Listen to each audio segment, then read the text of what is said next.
রবিবার গৌরাঙ্গ টিলা স্কুল মাঠে সনাতনী রীতিনীতি মেনে হিন্দু সম্মেলন 2026 অনুষ্ঠিত হয়।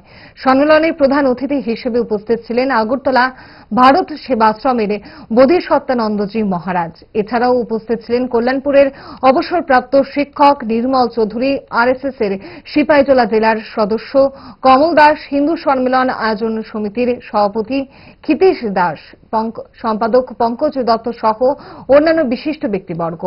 সম্মেলন মঞ্চ থেকে হিন্দু সমাজকে ঐক্যবদ্ধ থাকার পাশাপাশি নিজ নিজ ধর্মীয় রীতি এবং মূল্যবোধ মেনে চলার আহ্বান জানানো হয়।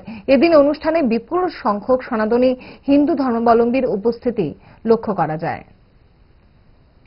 ভারতবর্ষ 120 কোটি হিন্দু দেশ, অথচ আজকে আমাদের হিন্দু সম্মেলন করতে হচ্ছে।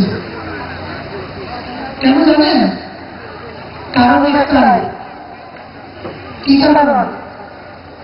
কিছুক্ষণ আগে আমরা দেখলাম আমাদের বাচ্চারা কি সুন্দর নৃত্য করল, আমাদের সংস্কৃতিকে তুলে ধরলো আমাদের সামনে।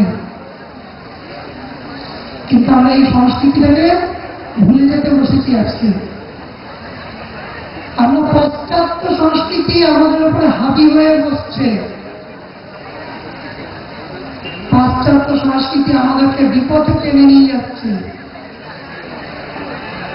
এবং এমন গভীর অন্তরে টেনে নিয়ে যাচ্ছে যেখান থেকে তুলে নিয়ে আসা খুব কঠিন। এই পাশ্চাত্য সংস্কৃতি যাতে আমাদের উপরে হাবি না হতে পারে, আমরা যাতে আমাদের সংস্কৃতিকে ধরে রাখতে পারি, তার জন্য